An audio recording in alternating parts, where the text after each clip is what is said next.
Hi friends, welcome to Shalu's Kitchen. இன்னைக்கு நம்ம சூப்பரான ஒரு அன்பாக்சிங் வீடியோ தான் பார்க்க போகிறோம். வீடியோ பார்க்கறதுக்கு முன்னாடி நம்ம சேனலை சப்ஸ்கிரைப் பண்ணலன்னா ப்ளீஸ் சப்ஸ்கிரைப் பண்ணி பெல் பட்டனை கிளிக் பண்ணிக்கோங்க. அதில் ஆல் என்ற நோட்டிஃபிகேஷனும் கிளிக் பண்ணிக்கோங்க. அப்போ தான் நான் போடுற வீடியோஸ் உங்களுக்கு நோட்டிஃபிகேஷனில் காட்டும். இன்றைக்கி நம்ம பார்க்க போகிற ப்ராடக்ட் பார்த்திங்கன்னா காஸ்ட் அயன் குக்வேர் தான்.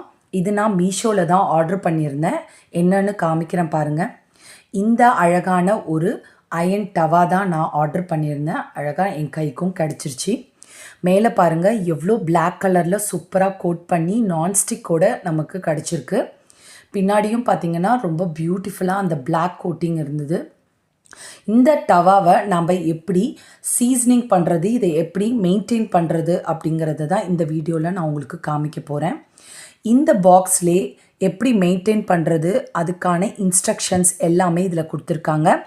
NEET low oil, naturally nonstick, made of pure iron cast grade, even heat surface அப்படின்னு எல்லா ஆப்ஷனுமே இதில் இருக்குது.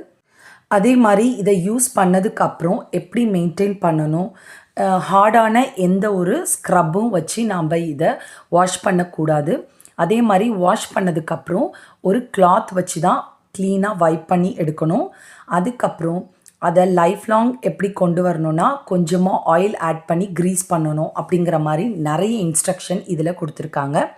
இப்போ அந்த இன்ஸ்ட்ரக்ஷன் எல்லாத்தையுமே நாம் இந்த வீடியோவில் நான் உங்களுக்கு காமிக்கிறேன். எஸ்பெஷலி பார்த்திங்கன்னா அயன் டவாவாக இருந்தாலும் பேனாக இருந்தாலும் அதை நம்ம சீசனிங் பண்ணுறது ரொம்ப ரொம்ப இம்பார்ட்டண்ட். இப்போல்லாம் பார்த்திங்கன்னா ப்ரீ சீசன்டோடு தான் வருது. இந்த டவாவுமே பார்த்திங்கன்னா ப்ரீ சீசன்ட் ஆகி தான் வந்திருக்கு.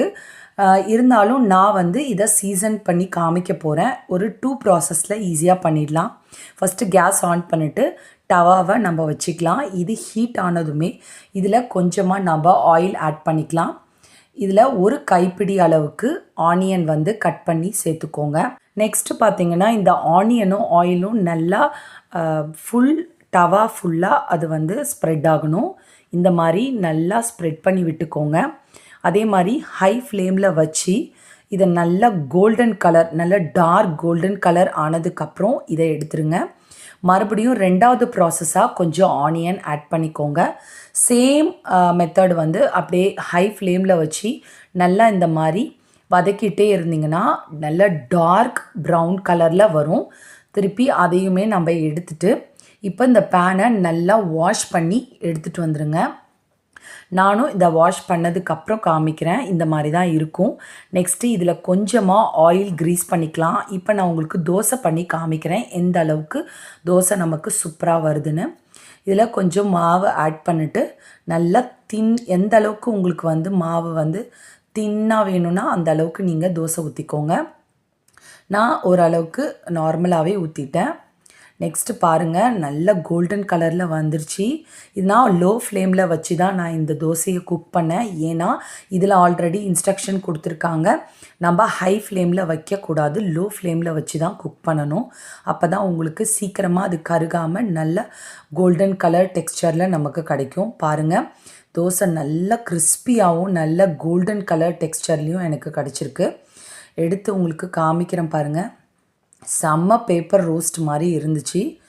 இப்போ நீங்கள் சீசனிங் பண்ணதுக்கப்புறமே உங்களுக்கு இந்த மாதிரி கிடச்சிரும். சப்போஸ் சில பேருக்கு அந்த மாதிரி வரலன்னா ஒரே ஒரு எக்கை மட்டும் உடச்சி அதில் ஊற்றிட்டு அப்புறமா நீங்கள் யூஸ் பண்ணி பாருங்கள். உங்களுக்கு சூப்பராக சீசனிங் ஆகி வந்துடும். நெக்ஸ்ட்டு நீங்கள் குக் பண்ணி முடிச்சதுக்கப்புறம் இந்த மாதிரி அந்த டவாவில் சுற்றி ஆயில் க்ரீஸ் பண்ணி விட்டுடுங்க. இந்த மாதிரி நீங்கள் க்ரீஸ் பண்ணி வைக்கிறதால உங்களுடைய டவா துரு பிடிக்காமல் லைஃப் நல்லாயிருக்கும். இந்த வீடியோ உங்களுக்கு ரொம்பவே யூஸ்ஃபுல்லாக இருந்திருக்கும்னு நான் நம்புகிறேன். கண்டிப்பாக இந்த வீடியோ உங்களுக்கு பிடிச்சிருக்கும்னு நம்புகிறேன். பிடிச்சிருந்தா லைக் பண்ணுங்கள், ஷேர் பண்ணுங்கள், சப்ஸ்கிரைப் பண்ணுங்கள். இதே மாதிரி வேறு ஒரு வீடியோவில் பார்க்கலாம். தேங்க்ஸ் ஃபார் வாட்சிங்.